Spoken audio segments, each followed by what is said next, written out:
Is it still possible कि कोई student जो है वो इंडिया, पाकिस्तान, बांग्लादेश से आए और अपनी फीस यहाँ पे काम करके उसको मैनेज करे? अगर मैं देखा जाए किसी भी फैमिली के लिए, चाहे वो अमीर हो या कोई मिडिल क्लास का भी हो, 16,000 पाउंड या 16 लाख देना, इट्स नॉट अ जोक। थोड़ी कुछ यूनिवर्सिटीज़ है जो कि बहुत लोअर लेवल की यूनिवर्सिटीज़ है, उनको इस चीज़ से कोई मतलब नहीं है, वो सिर्फ पैसा लेते हैं और डिग्री आपको देते हैं। वालेकुम व्यूअर्स, होपफुली आप सब लोग खैरियत से होंगे और बहुत अच्छे से अपना ख्याल रख रहे होंगे। आज की इस वीडियो में हम यूके के एक स्टूडेंट का इंटरव्यू करेंगे। उनको यहाँ पे यूके में 3 साल हो गए हैं, वो यहाँ पे यूके में मौजूद हैं। उनकी जर्नी के बारे में हम आपको जो है इन्फॉर्म करेंगे, जानेंगे कि उनका 3 इयर्स का यूके का एक्सपीरियंस जो है कैसा रहा एज ए स्टूडेंट। पर नया please do like and subscribe our channel, और चैनल को लाइक एंड शेयर भी जरूर करें। हमें बताएं हमारे व्यूवर्स को कि आप कौन सा कोर्स कर रहे हैं और इस कोर्स की जो है पर ईयर कॉस्ट कितनी है और आप इस कॉस्ट को कैसे मैनेज कर रहे हैं? जी, जो मैं कोर्स कर रहा हूँ, मैं कर रहा हूँ बीएससी ऑनर्स इन न्यूट्रिशन, जो कि क्रिटिकल केयर डाइटिशियन है। और इसकी जो पर ईयर की फ़ीस है वो है हमारी 16,000 पाउंड्स। और ये काफ़ी ज़्यादा है, और मैंने जो भी अपनी फ़ीस मंगवाई है वो घर से ही मंगवाई है अभी तक, क्योंकि मेरा बैचलर्स कोर्स है, इट्स फॉर 3 इयर्स। तो जो भी फ़ीस थी वो मैंने घर से ही मंगवाई है, तो अभी तक तो मैंने 1 पाउंड भी पे नहीं किया है। अच्छा, 16,000 पाउंड पर ईयर, इतनी ज्यादा फीस जो है वो किस तरह से मैनेज करते हैं? Like your parents must be really rich. आपके पेरेंट्स जो है वो क्या करते हैं जो इतनी ज्यादा फीस जो है वो कैसे पे करते हैं?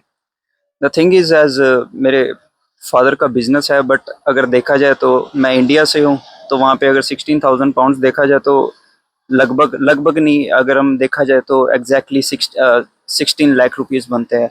तो अगर देखा जाए किसी भी फैमिली के लिए, चाहे वो अमीर हो या कोई मिडिल क्लास का भी हो, 16,000 पाउंड या 16 लाख देना, इट्स नॉट अ जोक। थोड़ा सा मुश्किल तो होती है फैमिलीज़ को, बट फिर भी फैमिलीज़ है, उन्होंने मुझे यहाँ पे पढ़ने के लिए भेजा है, तो मैनेज कर रहे हैं फादर किसी तरह। जी जी। बहुत सारे स्टूडेंट्स जो हैं उनमें ये कॉन्सेप्ट होता है कि वो यहाँ पे यूके में आएंगे और यूके में आके काम करेंगे, अपनी फीस को मैनेज करेंगे, फीस को जमा करेंगे। तो उन स्टूडेंट्स के को आप क्या एडवाइस करना चाहेंगे? Is it possible in this environment? क्योंकि हर चीज बहुत ज्यादा एक्सपेंसिव हो चुकी है। Accommodation, food, cost of living, travel, everything is so expensive. तो इज इट स्टिल पॉसिबल कि कोई स्टूडेंट जो है वो इंडिया, पाकिस्तान, बांग्लादेश से आए और अपनी फीस यहाँ पे काम करके उसको मैनेज करे? अगर मैं सीधा सीधा जवाब दूँ तो इसका मैं सीधा नो ही बोलूँगा कि ये बिल्कुल भी पॉसिबल नहीं है, क्योंकि अगर हम देखा जाए सभी लीगली यहाँ पे काम करते हैं।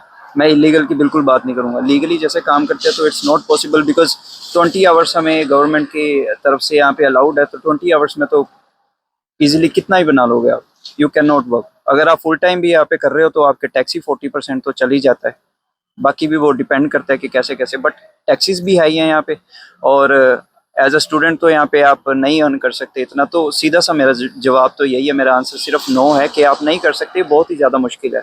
अगर आप सोचें कि आप अपनी फ़ीस भी दे देंगे और खर्चा भी कर लेंगे और आप घर भी सेव करके पैसे भेज देंगे, तो ये काफ़ी ज़्यादा मुश्किल है अगर मैं देखा जाऊँ तो। एक और बात है, जैसे हम अपनी इंडिया, पाकिस्तान जैसे हमारी कंट्रीज़ में हम लोग सोचते हैं कि हम इतने आवर्स काम करेंगे या इतना पैसा कमा लेंगे। हम अपनी एक वर्चुअल थिंकिंग करते हैं कि हाँ हम इतना कर सकते हैं, बट रियलिटी बिल्कुल अलग है, ऐसा कुछ नहीं होता। आप अपनी फ़ीस सीधा से जवाब में नहीं पे कर सकते। एज मैं बैचलर्स पे आऊँ, 3 साल की मेरी फ़ीस है, 16,000 पाउंड्स एक साल में इकट्ठा करना बहुत बड़ी बात है। सो आंसर मेरा नो है। Okay, thank you. तो जो कोर्स जो आप कर रहे हैं यहाँ पे, उसके बारे में बताएं कि ये कौन सा कोर्स है और इसका फ्यूचर प्रोस्पेक्ट क्या है? आप कोर्स कंप्लीट करने के बाद आपके फ्यूचर में क्या प्लान्स हैं? What you gonna do in the future? Okay, जो मेरा कोर्स है ये है बीएससी ऑनर्स इन न्यूट्रिशन, साथ में इसके साथ है क्रिटिकल केयर डाइटिशियन। तो इसमें क्या होता है, जैसे आप क्रिटिकल केयर डाइटिशियन है, सो आपकी आईसीयूज़ में ड्यूटीज़ लगती है, या कोई सीवियर डिसीज़ में कोई है, जैसे पर्सन जिसको हार्ट डिसीज़ है, लंग डिसीज़ है, या कोई मायोकार्डियम इन्फेक्शन किसी को हो चुका है। In the terms, medical terms, हम मायोकार्डियम इन्फेक्शन कहते हैं, जैसे इन द जनरल वेज में हम हार्ट अटैक कह देते हैं या कुछ। ओके, तो फ्यूचर में आपके क्या चांसेस है कि आप जब आप डिग्री कंप्लीट कर लेंगे तो अब केयर वर्कर वीजा तो बंद कर दिया गया है, होपफुली आपका कोर्स जो है केयर वर्कर वीजे में नहीं आता, ये आपका कुछ डिफरेंट किस्म का कोर्स लग रहा है। तो आप जो है फ्यूचर में पीएसडब्ल्यू के बाद जाएंगे, तो उसके पीएसडब्ल्यू के बाद आपके नेक्स्ट स्टेप्स क्या होंगे? जी, आपने बिल्कुल सही कहा। जैसे मेरा केयर वर्कर में तो बिल्कुल नहीं है, क्योंकि ये बिल्कुल ही अलग है। जो मेरा कोर्स है ये मेडिकल टर्म्स का कोर्स है, ये मेडिसिन के रिलेटेड कोर्स है। ये मेरा अगर देखा जाए जनरल केयर वर्कर का तो कोर्स नहीं है। अच्छा, अब आप हमें बताएं कि आपको फिर स्पॉन्सरशिप भी ढूंढनी पड़ेगी ना हॉस्पिटल्स में। ये मेडिकल स्टूडेंट्स के लिए ये अच्छी बात है, क्योंकि ये बहुत ही स्किल्ड प्रोफेशन है, नीश प्रोफेशन है। तो इसमें स्पॉन्सरशिप मिलना कितना इजी है, या क्योंकि आपको भी स्पॉन्सरशिप की ज़रूरत तो होगी। जी, आपने बिल्कुल सही कहा। जैसे मोस्टली स्टूडेंट्स अगर मैं देखूँ यहाँ पे मास्टर्स के लिए आते हैं। जैसे मास्टर्स में भी वो बिज़नेस मैनेजमेंट या कुछ ऐसा सिविल इंजीनियरिंग का लेके आते हैं, जो कि कोर्स यहाँ पे ज़्यादा वैल्यूएबल नहीं है। अगर मैं सीधी सी जनरल बात में कहूँ, मैं किसी को हर्ट नहीं करना चाहता, बट मैं रियलिटी कह रहा हूँ, क्योंकि I have been here for long years. So इसलिए मैं ये कह रहा हूँ कि अगर देखा जाए मेडिसिन की यहाँ पे थोड़ी सी ज़्यादा डिमांड है। और जैसे कि भाई ने पूछा कि आप कैसे अपनी स्पॉन्सरशिप ढूँढेंगे, तो यहाँ पे हॉस्पिटल्स में गवर्निंग बॉडी है जिसको हम एनएचएस कहते हैं। तो एनएचएस जो है वो स्पॉन्सरशिप भी प्रोवाइड करती है, अगर आपके पास स्किल्स है और अगर आपके पास रेलेवेंट और वैलिड डिग्री है आपकी, और उस लेवल की ये आपसे इंटरव्यूज़ भी लेते हैं। बट इसमें इतना ईजी नहीं है आपको जॉब पाना। आपको सेवरल इंटरव्यूज़ भी इसमें क्लियर करने पड़ते हैं। उनकी सेवरल स्टेजेस होती हैं। जैसे 4 स्टेज के इंटरव्यूज़ होते हैं। इस 4 स्टेज का मतलब आपको 4 बारी इंटरव्यू देने पड़ेंगे, स्क्रीनिंग होगी आपकी अच्छी तरह। तो इसमें भी इतना ईजी नहीं होता। ये बताएं कि यूनिवर्सिटी की जो अटेंडेंस होती है वो ज़रूरी होती है। ये भी सुनने में आया है कि बहुत स्टूडेंट जो है यूनिवर्सिटी में जाते नहीं है, ये उनके फ्रेंड्स जो है यूनिवर्सिटीज़ में उनकी अटेंडेंस लगवाते रहते हैं। तो इस बारे में आपका क्या ख्याल है? क्या आप यूनिवर्सिटी अगर ना भी जाए तो उससे कुछ फ़र्क पड़ता है या नहीं पड़ता, या अगर आप यूनिवर्सिटी जाए बगैर किस तरह से अपनी अटेंडेंस लगवा सकते हैं यूनिवर्सिटीज़ में?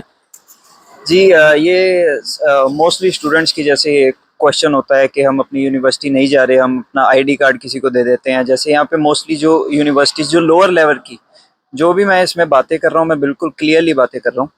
तो बात ये होती है कि अगर जैसे आप यूनिवर्सिटी है कोई, मैं नाम नहीं लूँगा, ऐसे यहाँ पे कुछ यूनिवर्सिटीज़ है जो कि बहुत लोअर लेवल की यूनिवर्सिटीज़ है। उनको इस चीज़ से कोई मतलब नहीं है, वो सिर्फ पैसा लेते हैं और डिग्री आपको देते हैं।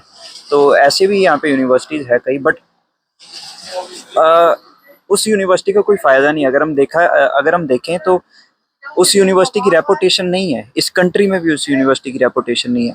बट जैसे आप भाई कह रहे हैं कि अटेंडेंस का यहाँ पे होता है कि आप अपना आईडी कार्ड टैप करो तो आपकी अटेंडेंस लग जाती है। तो स्टूडेंट्स कई अपना आईडी कार्ड किसी और को दे देते हैं।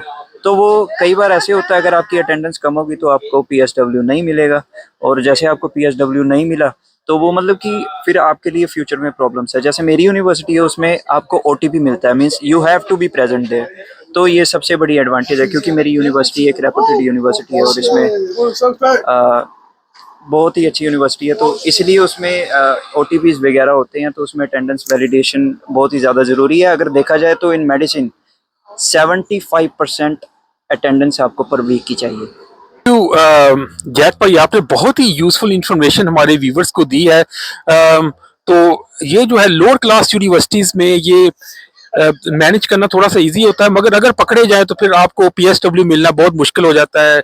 आपको फिर होम ऑफिस को रिपोर्ट भी कर दिया जाता है। ऐसी भी इतलात हमें सुनने में मिली हैं।